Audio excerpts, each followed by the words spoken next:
But the truth is, the Lord is so above that, so above, right, the politics of the world, and He's working on another plane, and He's bringing people from other countries unto this land, this promised land that has been consecrated to all the elect, all who are willing and capable of partaking in the blessings of the gospel. And I mean, I had a really profound experience the other day. I go to the Spanish ward here, and there was a young man, early 20s, who was an investigator. He was at church, and I struck up a conversation with him, and he had been in the country for a month. I didn't ask directly, but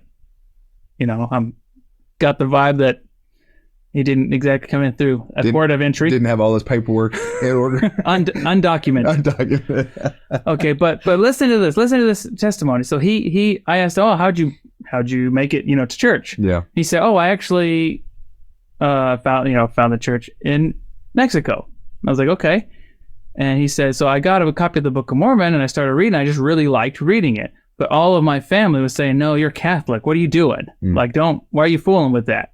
And like basically just talked him out of having anything to do with the church. Fast forward, now he's here in the United States for a month. He's staying with, I think, like an aunt and uncle. And, he was here. He's got some cousins. They're kind of partiers, and he didn't want to fall into that. And his aunt and uncle said, no, like, go find God and do it your way. Do it how you want to do it. So here's an example here of he was brought into a new area of this consecrated land, and he experienced liberty. Yeah. Liberty to choose what he wants. And he said he went down to the street to like get like some ice cream from a cart from a vendor. And when he went out to go get that, who was on the street? The missionaries. Okay. Just waiting for unsuspecting ice cream. And he went, hey, yeah, like he went, hey, and then so they gave him another copy of the Book of Mormon. He was saying, I just love reading it, and I'll read it, and then I'll just reread it just to make sure I'm understanding it. And he was just like, he was so heartfelt and so like grateful that he could be where he wanted to be. Yeah. And it was just, as he was telling me this, like these verses just came to my mind that like, yeah, like maybe like my bias is like I would very much prefer if he had come through into the country in a different way with proper paperwork and everything.